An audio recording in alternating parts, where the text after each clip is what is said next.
Oke, baik. Assalamualaikum warahmatullahi wabarakatuh. Selamat siang semuanya. Perkenalkan kami dari kelompok 5 yang akan mempresentasikan hasil dari observasi kurikulum di SMK Muhammadiyah 7 Jakarta yang terletak di daerah Tebet Timur Raya. Boleh dilanjut, moderator?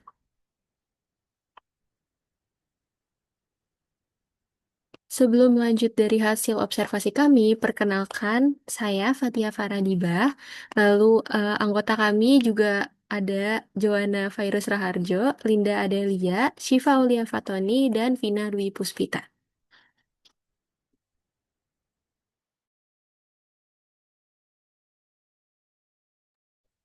Oke, yang pertama ada bab satu pendahuluan. Ini mana adalah latar belakang. Nah, ini mana pendidikan di Indonesia terus berkembang seiring kebutuhan dunia kerja.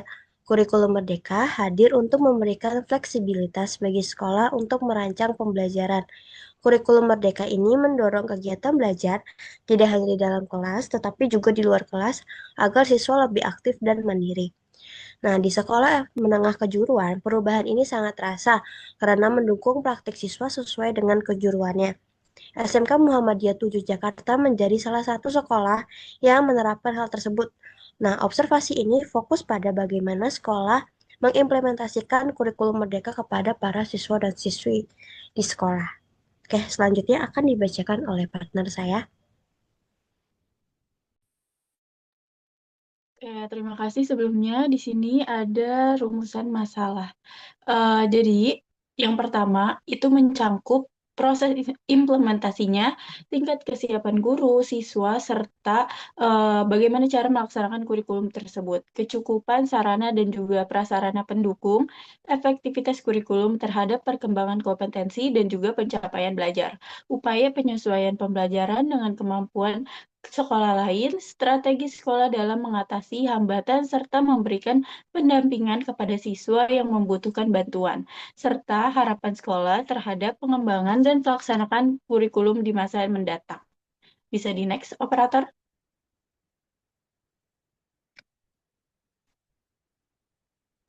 Oke, untuk yang selanjutnya yaitu di sini ada tujuan observasi. Tujuan utama dilaksanakannya observasi kurikulum di SMK Muhammadiyah 7 Jakarta ini adalah untuk mengetahui implementasinya kurikulum yang berlaku di sekolah tersebut dengan menggunakan analisis SWOT sebagai pendekatan dalam mengolah hasil observasi. Dan untuk metode observasi yang kami gunakan dalam penelitian ini yaitu menggunakan metode kualitatif yang dimana metode kualitatif ini merupakan salah satu teknik penelitian menggunakan narasi atau kata-kata dalam menjelaskan dan menjabarkan dari setiap fenomena, gejala, atau situasi sosial tertentu. Penelitian kualitatif ini juga lebih mendalam karena didasarkan pada pengumpulan data secara langsung. Mungkin bisa di next. Untuk selanjutnya saya kembalikan kepada rekan saya. Oke, selanjutnya di sini ada bab 2 yaitu pembahasan. Boleh di next, moderator?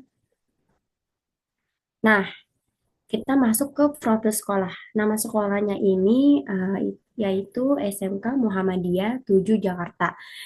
Alamatnya ini ada di Jalan Tebet Timur Raya nomor 565 RT 10 RW 5. Ada di Tebet Timur, Kecamatan Tebet, Kota Jakarta Selatan, daerah khusus ibu kota Jakarta. Lalu, sekolah ini memiliki visi, yaitu yang isinya terwujudnya sekolah yang menghasilkan lulusan yang santun, mahir, kompeten, mandiri, amanah, juara, dan unggul berlandaskan iman dan takwa. Selanjutnya ini ada misinya ini yang pertama ada meningkatkan kesadaran warga sekolah untuk berbudaya santun, berkarakter Islami, dan menjalankan nilai-nilai Muhammadiyah dengan kegiatan pembiasaan yang dilakukan sekolah. Lalu yang kedua, ada meningkatkan kualitas peserta didik agar mahir teknologi dan menguasai bahasa asing dengan memperbanyak kegiatan praktik dan menghadirkan narasumber dari luar yang kompeten. Lalu yang ketiga ada membekali peserta didik dengan keterampilan dan kompeten sesuai dengan kebutuhan dunia kerja dan tuntutan zaman dengan memperbanyak kerjasama dengan berbagai pihak. Lalu yang keempat itu ada membekali peserta didik dengan kemampuan wirausaha agar menjadi pribadi mandiri.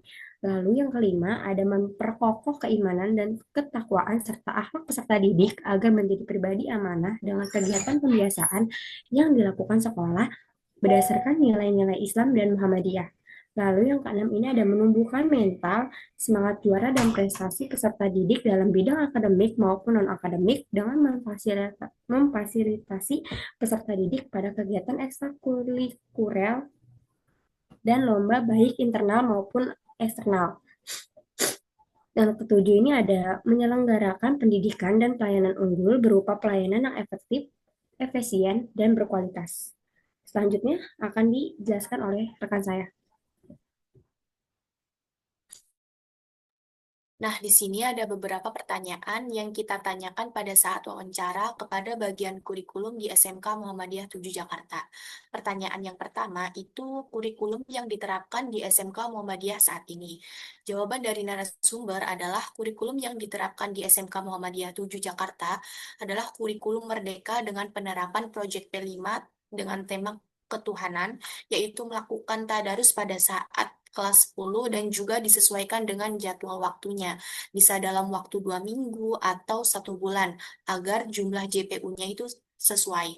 Untuk proyek akhir akan ditugaskan untuk membuat hasil karya dengan tema ketuhanan yaitu hafalan. Sedangkan untuk tema kearifan lokal adalah dengan membuat makanan dan menjualnya.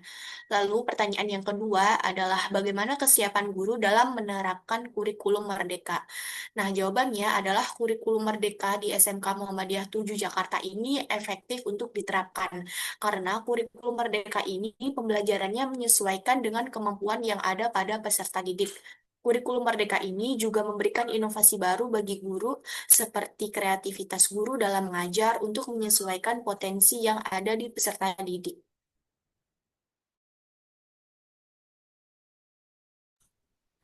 Oke, selanjutnya pertanyaan ketiga ini ada apa kelebihan dari kurikulum yang diterapkan di sekolah ini jika dibandingkan dengan sekolah lain?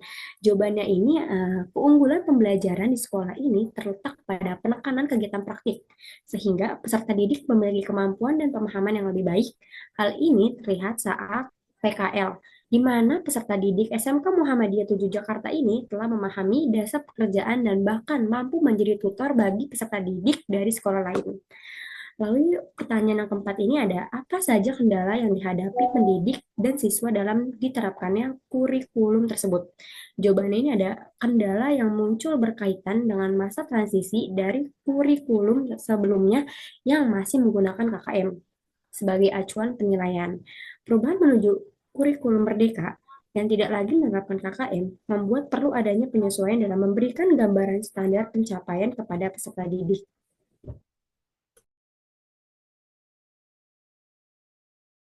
Untuk pertanyaan selanjutnya adalah strategi yang diterapkan sekolah dalam menghadapi kendala yang sedang dialami ataupun di masa depan. Jawabannya adalah strategi sekolah dalam menghadapi kendala dengan dilakukan meningkatkan kompetensi guru melalui pelatihan dan pendampingan yang berkelanjutan, memperkuat kerja sama antar guru, serta menyesuaikan pelaksanaan kurikulum dengan kondisi sekolah dan kemampuan siswa. Selain itu, sekolah melengkapi sarana prasarana secara bertahap, memberikan pendampingan kepada siswa agar mampu beradaptasi, serta melakukan evaluasi rutin sebagai upaya perbaikan dan persiapan menghadapi tantangan di masa depan. Pertanyaan selanjutnya adalah, apakah sarana dan prasarana sekolah mendukung implementasi kurikulum yang diterapkan? Jawabannya adalah, sekolah menyediakan laptop dan 3 laboratorium komputer sebagai sarana pendukung pembelajaran untuk program simulasi digital, TKJ, dan akuntansi. Selain itu, sekolah juga menyiapkan peralatan dasar, praktik, pemasangan WiFi yang digunakan siswa dalam kegiatan praktik di luar lingkungan sekolah. Untuk pertanyaan terakhir yang kita tanyakan kepada narasumber adalah harapan dari sekolah untuk perkembangan terapan kurikulum di sekolah tersebut. Dan jawaban dari narasumber kami adalah eh, sekolah SMK Muhammadiyah 7 Jakarta itu tertarik untuk mengembangkan proses pembelajaran di mana dalam satu atau dua jam mata pelajaran, di situ terdapat dua guru yang terlibat dalam pengajaran, di mana dua guru tersebut datang dari bidang yang berbeda. Misalkan salah satu guru itu mengajar tentang persuratan dan guru satunya lagi itu mengajar tentang bahasa Inggris. Nah, di sini sekolah memaksudkan untuk mengkolaborasi dari dua mata pelajaran guru tersebut menjadi satu. Jadi, untuk eh, agar pemahaman dan kolaborasinya itu dapat berjalan. Boleh dilanjut?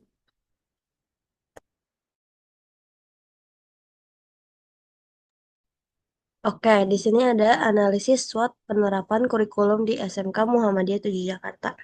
Yang pertama ada strength atau kekuatan, yaitu ada pembelajaran 70% praktik dan 30% teori.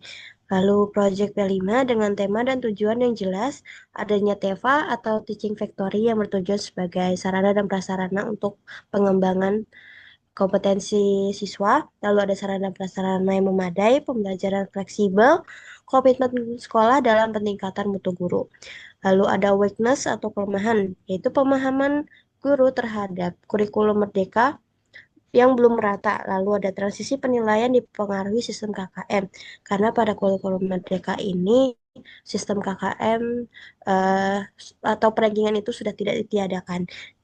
Lalu kolaborasi antar guru belum optimal. Lalu yang terakhir ada sarana TIK yang perlu perawatan dan upgrade.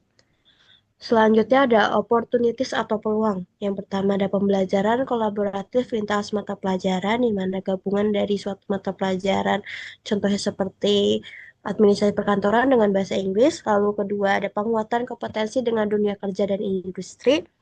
Yang terakhir, peningkatan kompetensi guru melalui pelatihan yang berkelanjutan. Yang terakhir, di sini ada threats atau ancaman, yaitu adaptasi guru dan siswa terhadap kurikulum baru yang belum merata, keterbatasan anggaran dari pemerintah dalam pengembangan dana, lalu yang terakhir, ketidaktahuan orang tua dan siswa terkait sistem bagaimana sih penilaian yang ada di kurikulum Merdeka sekarang. Lalu selanjutnya akan dibacakan oleh partner saya.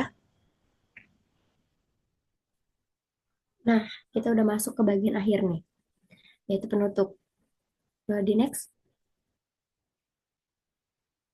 Dari eh, kesimpulannya dari materi yang tadi kita sudah jelaskan, itu kurikulum Merdeka merupakan kurikulum yang memungkinkan peserta didik mampu mendalami suatu konsep dan keterampilan yang memadai dengan pembelajaran intrakurikuler yang beragam.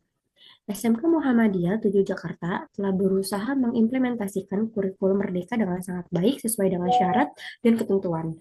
Mulai dari pembelajaran yang lebih banyak menerapkan praktik daripada teori, adanya sarana dan prasarana yang dimana mendukung setiap kejuruan yang ada di SMK Muhammadiyah 7 Jakarta ini.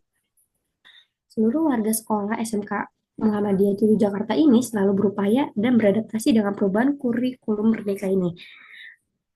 Adaptasi kurikulum ini dilakukan untuk mengantarkan perubahan kepada pendidikan Indonesia guna memeratakan dan menyejahterakan dan menguasai kesenjangan masyarakat.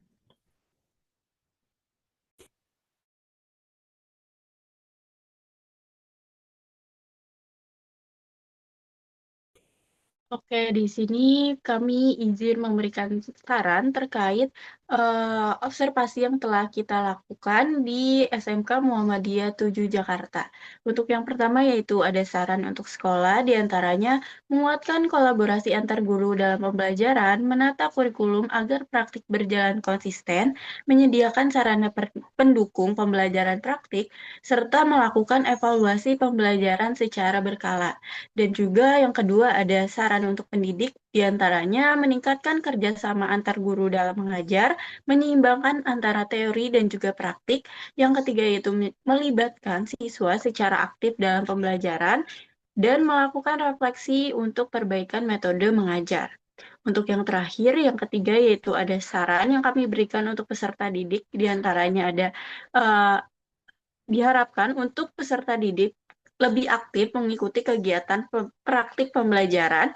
Yang kedua, terus memberanikan diri untuk bertanya serta berdiskusi antar sesama. Yang ketiga yaitu menjaga disiplin dan bertanggung jawab dalam belajar. Dan yang terakhir yaitu mengembangkan keterampilan sebagai bekal kerja atau melanjutkan pendidikan yang lebih tinggi lagi.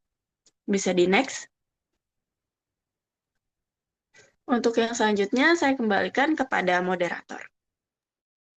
Nah, yang tadi telah kami paparkan adalah hasil dari laporan observasi kelompok 5 ke SMK Muhammadiyah 7 Jakarta. Semoga pemaparan dari kami dapat bermanfaat. Mohon maaf bila ada salah kata dan terima kasih.